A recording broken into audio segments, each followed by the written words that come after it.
Hey, everybody. Welcome back to Breakfast with Bob from Hotel West End in beautiful Nice. My name is Bob Babbitt, brought to you by Master Spas. As fuels go longer, HOKA, Let's Fly, deboer wetsuits, Form Smart Swim Goggles, Zoot Sports, the original triathlon brand, Quintana Premium Plus Sports, and, of course, our Challenged Athletes Foundation. Our next guest, first time we get to meet, Mr. Remi Conte joins us. How you doing? Good, and you, Bob? I am wonderful, and it's always interesting when you're prepping for doing these shows, and I look and I see somebody ranked 298th in the world, but I look at Ironman Hamburg, where you swam 51:36, rode 4:09:21, ran 2:36:25. You go 7:44:14. That means that you're a player on the world stage. So it's fascinating to meet you because obviously your career as a pro is just getting started. Yeah, absolutely. That's why I'm 298 at the PTO ranking now, because I did only Challenge San Remo in race as a pro, and also Ironman Hamburg, and I didn't finish the Ironman Nice in June. Like, it's only 3 weeks after Hamburg, so I need some rest. So I just did swim and bike to recognize the course. Yeah, so you did the swim and bike to get a sense of what the bike course is, and what did you take away from riding that bike course? As I live there, I know exactly the bike course, but I know it was really difficult because there is a long climb, like 50 minutes climb among Col de Lec. Yes. And then that's flat part with maybe some wind in September. We don't even know the condition out there at this altitude. And then a long downhill with technical path there. Yep. So we need to see. I need to see it in race how it's going on the route. Because you had done it you'd done it a number of times and ridden those roads, but seeing it during a race is different. Yeah, absolutely. I did in Nice this year, right. So I can see I didn't do a good bike, so I was a little bit behind everyone. But I also did in 2022 and 2021 on the Half Ironman when I was an age grouper. Yes. So I know the descent really good, and I know where there is some tricky part and where we can go fast on the bar. Right. Yeah. Well, and last year, which you don't see in the rankings, is you were second in your age group at 70.3 Worlds in St. George. Yeah, right? Absolutely. It's really funny because Matthew Margaret was third place. Yes. And he's racing in the World Championship. And Ben Goodfellow was first place, and the podium was in like 35 seconds on Alpha Ironman. Yes. So it was really, really close. And we didn't see each other on the race because you go off a staggered start. Absolutely, yeah. You swim and you bike, and you don't know. There is no race. You race against the clock, but not against the other people. Well, it's interesting because it used to be you'd have a wave start where all the people in your age group went together, right? Yeah. And then with the staggered swim start, you're sort of solo. You're by yourself. So you must like it as a pro because you all go together. Yeah, but I don't even know these guys, so I can judge my performance by them. I saw just I think it was Ben Goodfellow. Yeah. Just we ride together, but I don't know it was behind me or back to me. Right. So we did the best you can do, and then you see at the finish line. It definitely is better to be a pro. Yeah. But you've been racing age group for 7-8 years before you decided to be a pro. My first Ironman was in Alpha Ironman was in 2021. Oh, first, okay. First Alpha Ironman there, and before I was racing on the more of the club. Yeah, with my club. My French club is here in Team Nice Triathlon. So here in Nice. Yeah, I live there. I train there all the year, and my club is here also. So you're going to have a few people cheering for you. Yeah, absolutely. Sunday. I think that is great. And as all those years racing with your club, had you thought about becoming a pro? I became a pro because my age group results was enough to become a pro. Right. So you qualified to be a pro. Yeah. But before that, you hadn't qualified to be a pro. No, absolutely not. For the French Federation, you need to make results, and it's like 8% of the winner time on Alpha Ironman with some pro, right, or on Ironman, and top 20 to right. to have the pro license. Right. Yeah. And so that took a while. Yeah, it took a while, and I had to make the decision to become a pro. That's a little gap, I think. Right. So what were you doing to make a living while you were racing as an age grouper? I still working now at the hospital in Nice. What do you do? I do the sport for the hospital personnel. So so you do the fitness for employees. Yeah, yeah. Oh, that's very cool. Yeah, that's a partial job, like 30 hours a week, but still 30 hours a week where I can train. Yes. But I can still deal with that now. So it's cool.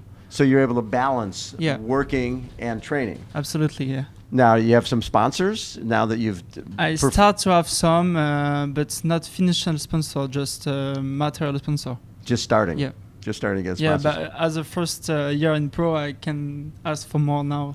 But we'll see next year. But if you have a good race here, you get some French sponsors. maybe yes, maybe not. We'll see. That is very cool. So what is it about this? What got you into the sport to begin with? I start my I would say parkour. My way to become triathlete was non-usual, like other, I think. I just did some swim when I was young. I come from Caribbean in Saint Martin. From Saint Martin? Yeah, is that where you moved from? Yeah, I come there 8 years ago, and I did some surf, windsurf, everything we can do in Kona. Yes. But not in Nice. And then I start triathlon there like 2 years before move there. Okay. And still doing this now because I love that. And so you moved from there to here? Yeah. And then you you started triathlon when you were there? No, I started triathlon when I was in Saint Martin. Oh, in Saint Martin. Yeah, 2 years before live in France. Okay, and then and so, and what is your goal? What would you like to, down the line, what races mean the most to you? Maybe Kona. Maybe Kona next year. We'll see if I can qualify like this year, but I'm really happy to be here in Nice because it's my live. It's your hometown. Yeah, absolutely. My second hometown. Yeah. Because Caribbean is my first hometown. And so you lived in the Caribbean for how long? I born in Saint Martin, so I lived 17 years in Caribbean. Wow. And what brought you to Nice? Why did you come for here? the studies. Oh, for school? Yeah. And what's your degree in? I have a master in sports science, yeah. Very cool. So you can sort of create your own training program. No, I have a coach. You have a coach? Because it's hard to create your own training program for you. You don't have you see the sea over there. Right. You just keep in this, and you don't see the side facts. Right. Yeah. What's been the hardest part of going from age group to pro? I think is the strategy is changing because you race against the people and not for the time. So you need to stay with you don't need to stay with the pack, but you want to stay with the pack, and sometimes it's hard to be in the back of the pack because my level in bike is not enough at this time to be sure I can stay with them. Right. So sometimes it's a little bit too fast, but you want to stay because you want to make the race. Right. So sometimes I think it's better to get a little bit behind and make your own race for the moment, and then you can do a good marathon after. So that's the trickiest part to change from age group to pro race. Yeah. And your first Ironman was Hamburg? Yeah, absolutely. And getting sixth at your first Ironman. That's pretty impressive with that field. That's a deep field. Yeah, I had a strong marathon at the end. So 36. Yeah, I was really happy with this time. At the beginning of the marathon, I look my watch and say, well, the GPS wasn't work because we were in Hamburg, we behind the building. So I start to run and say, okay, we will see. There was my coach, and at 10K, I say, what's the pace? I think my watch is not working, and then you say 3:39 per kilometer per K, and I say, oh, it's still now 30K to do to keep to the space. So maybe we try. It was the first one, so I have nothing to lose. Nothing to lose, right? Absolutely, You're playing with house money. And when he said me, I was in top 10. I say, well, there is something to do and get the qualification. And I think there is a man from the front pack was getting slower and slower because they was tired. Right. And coming back on them, and there was a huge motivation to run faster and faster at the end. Yeah. Well, and did you qualify there? Yeah, I qualified in Hamburg because there was 5 slots. Yes. And I think Denis was has already run. Frodeno has already run. And you got your spot. Yeah. But for the first shot, I was really happy and like, wow. Yeah. What just happened there? 2:36. Yeah. You must have been going by people like they were standing still. How far back were you off the bike?